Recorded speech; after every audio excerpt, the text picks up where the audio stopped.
আসসালামু আলাইকুম। আমার চ্যানেল মেহরিমা কুকিং ডায়েরিতে সবাইকে জানাচ্ছি স্বাগতম। আবারও একটি নতুন রেসিপি নিয়ে আপনাদের সামনে চলে এসেছি। রেসিপিটি হচ্ছে কাঁচা আম দিয়ে রসুন আর কাঁচা মরিচ, এই যে পাকাগুলো দিয়ে আমি এখন আপনাদের আচার বানিয়ে দেখাবো।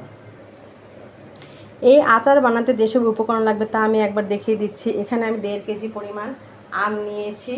এই যে এইভাবে ছোট ছোট করে কেটে ভাপ দিয়ে হলুদ, লবণ আর মরিচের গুঁড়ো দিয়ে মেখে একদিন আমি শুকিয়ে রেখেছি।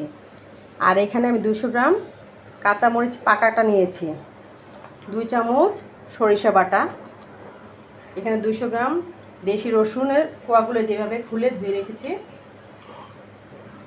তারপরে নিয়েছি এখানে 2 চামচ রসুন বাটা, 1 চামচ আদা বাটা, লবণ স্বাদ মতো, মরিচের গুঁড়ো 1 চামচ, হলুদের গুঁড়ো আধা চামচ,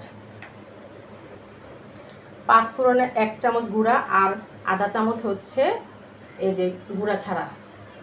আর নিয়েছি আচার বানানোর জন্য সয়াবিন সরিষার তেল আর ভিনেগার। এখন আমি যে ফ্রাই প্যান কড়াইটি চুলায় বসিয়ে দিয়েছি, দিব সরিষার তেল পরিমাণ মতো,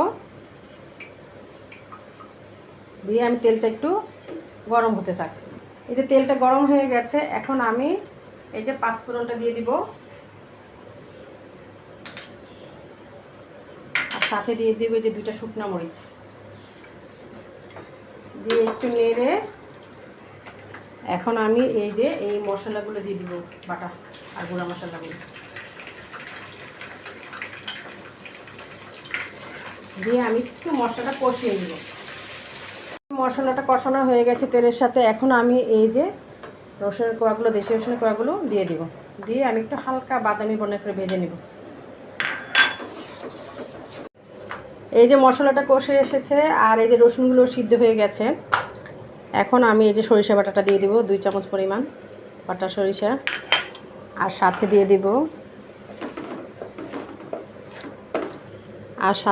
এই যে রেড কালারের কাঁচামরিচ, দিয়ে আমি কিছুক্ষণ নাড়তে থাকবো। এই যে মরিচটাও কষানো হয়ে গেছে, এখন আমি এই যে কাঁচা আমগুলো দিয়ে দিব,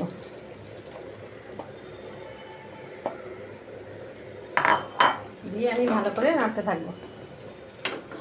এই যে আচারটা প্রায় হয়ে এসেছে, এখন আমি 1 চামচ পরিমাণ বিট লবণ দিব,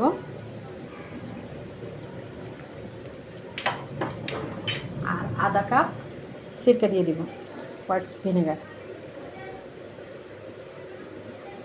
দিয়ে আমি একটু নেড়ে নিব 5 মিনিট। এই আমের আচারটা খেতে বেশ ভালো লাগে, আর এটাও সহজেই বানানো যায়। এই কাঁচা আম দিয়ে পাকা কাঁচা মরিচ আর রসুন দিয়ে এই আচারটা বেশ ভালো লাগে। আর এই আচারটি খিচুড়ি, ভাত, পোলাওর সাথে খেতে বেশ ভালো লাগে। আচারটা বানানো হয়ে গেছে, এখন আমি নামিয়ে পরিবেশন করে দেখাবো।